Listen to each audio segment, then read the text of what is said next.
So having worked on the core skills and identified the importance of footwork, looking, body position, entry, section and exit on a trail that's a bit forgiving, you can start bringing those skills onto single track.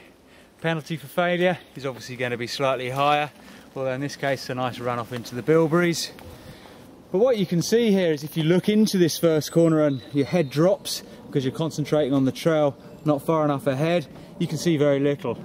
But actually by bringing your head up and looking through that first corner, by the time you get into your cruising position and looking as far ahead as you can start to see the shape of the corner, even above the bracken, way ahead. You're getting an angle of 3 or 4 corners ahead, and you're projecting further away from the bike.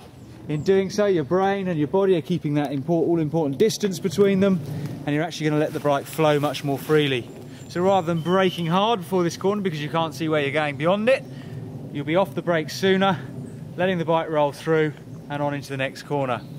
Here we also need to think about pedalling forwards into the downstroke position, making sure that as we go over the top and get our foot down into the corner, we're actually creating a bit of propulsion.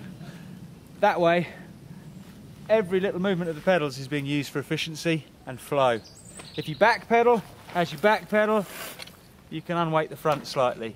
As you forward pedal and go over the top, you're more likely to drive from the front through to the back tyre and drive right through that corner. Gear selection is important. If you're running too spinnier gear, too lower gear, when you drop that foot down, your body's likely to slump and there's no torque there. So get yourself in a nice high gear so that pretty much the only pedaling you're going to do down here is into each corner, into the next corner, into the next corner, back to cruising.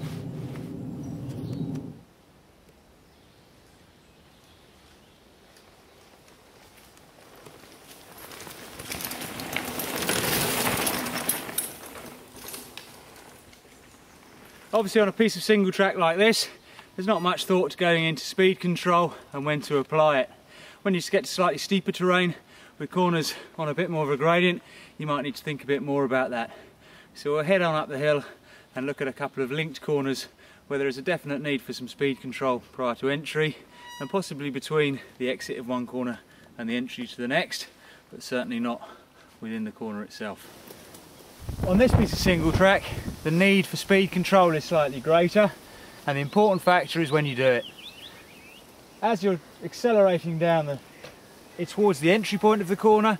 Before the entry point of the corner is where we want to do our braking, leaving us free to be off the brakes through the corner. Those people that haven't been braking successfully in time or using enough speed control, we can see the evidence on the apex of the corner where speed bumps, braking bumps are starting to form, the trail's degrading, and those guys have been locking up deep into the section. Realistically, the braking should have been done by the entry. During the section, we're rolling free through, looking for our exit. As we progress down, and we start to exit the corner, there's a small window of opportunity where we can consider ourselves having exited one corner but not entered the next, and there's another opportunity, should you require it, to employ some speed control. It may be that you've decided actually, having gone in a bit there, we can put a quick crank turn in, going forward onto the outside pedal in a nice high gear, giving us a little bit of an extra drive through the next corner. So as I approach the entry, I'm doing some speed control, then into the corner, off the brakes. Off the brakes, footwork, looking, hip twist.